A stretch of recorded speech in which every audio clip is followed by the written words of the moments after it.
I've had the great pleasure over the years of going to many different countries, locations, cities, coastal scenes, but with this scene, Staithes, it's really quite spectacular. I've seen Sydney, Hobart, US, South Africa, you name it. I've really seen some great places, but there's not too many places in the world that you can step or walk 20 yards and get another great scene. Sometimes it's not just a great scene, it's an absolute classic, almost one of those timeless scenes that you think, man, I wish this was right in my backyard. But I'll grab my brushes, let's see how I go.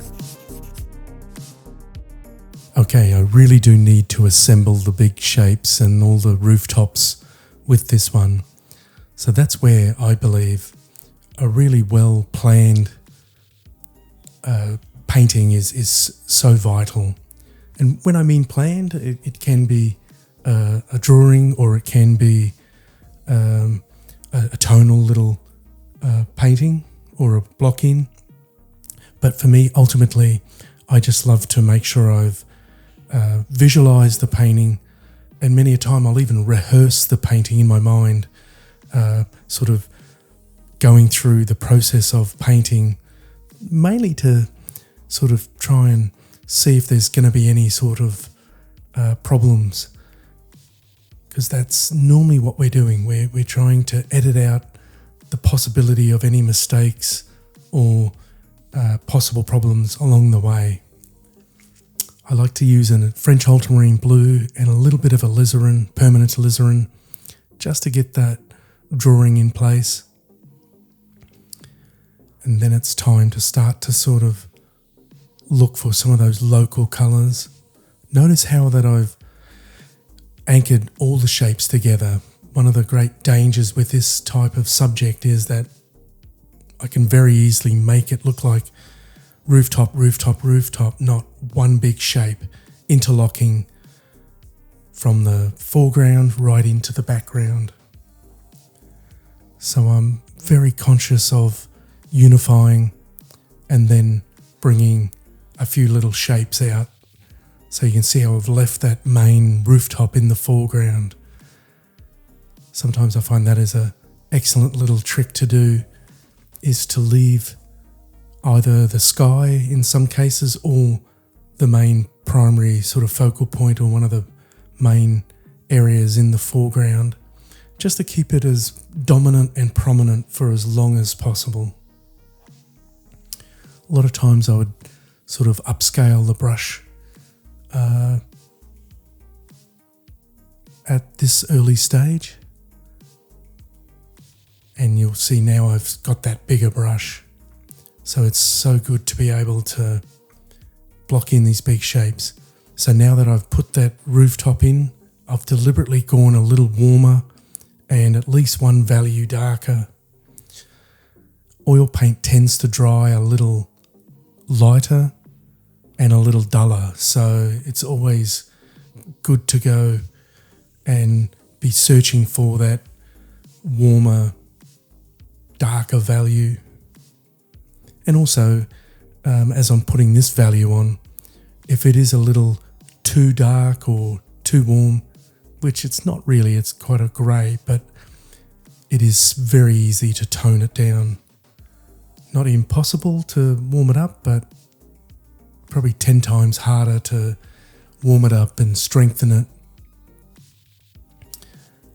And my approach for this type of, or many a painting, is to put an underpainting in so I can physically see the stepping back to that background little hill to the foreground. So when I'm putting in the mid-tone, I know I've got a clear separation of shadow value, and I think that's one of the really big missed areas with painting, is getting that clear separation in our shadow area. And I think that's really where the most of the moving room, or a big percentage of the moving room for depth in a painting really does come from, is in the shadows. And especially this is kind of like probably say a mile back or 1.5 kilometres to that the ridge on that hillside in the background. So there's plenty of scope for atmospheric depth and distance. Now bringing in the Rosemary & Co. Eclipse Coma. I find they're really great for getting a random brush mark of foliage or broken ground. And I tend to have two on the go. One that's a little more worn out, and this looks like it's the newer brush, the cleaner brush for sharper edges. And here's my little size 3 rosemary into action as well. So now I can start to punch in with the light on the roads. And this is really going to increase the contrast. It's almost a backlit scene.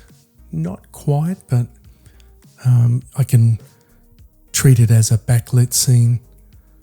And the great beauty with backlit scenes is that we get that lovely sharp, crisp edge from the shadow to the light. There's a couple of different ways to do the windows. Most of the time I'll use my little liner brush or rigger, or this size 3, the Master's Choice brush is also another great option, especially if that window needs to be a little on the bigger side. And here I bring my small little liner brush. It's for sort of doing all the little odds and ends, the little lights and darks.